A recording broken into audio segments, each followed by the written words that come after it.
Hi everybody, welcome back to my channel.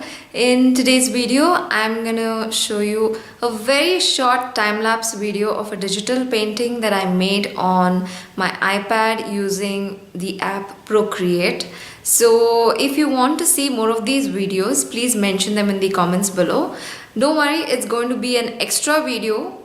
I will be continuing adding videos about watercolor, acrylic, oil paint and so on. But this will be an extra video in the week about the digital paintings that I create on my iPad. So let me know if you want to see more of these and I will upload them every week. So let's go ahead and watch this. This was my first time painting something on an iPad and it's my first experience with digital painting and I'm in love with it. So I will be making more iPad lettering videos and so on. So go ahead and watch the video and let me know what you think.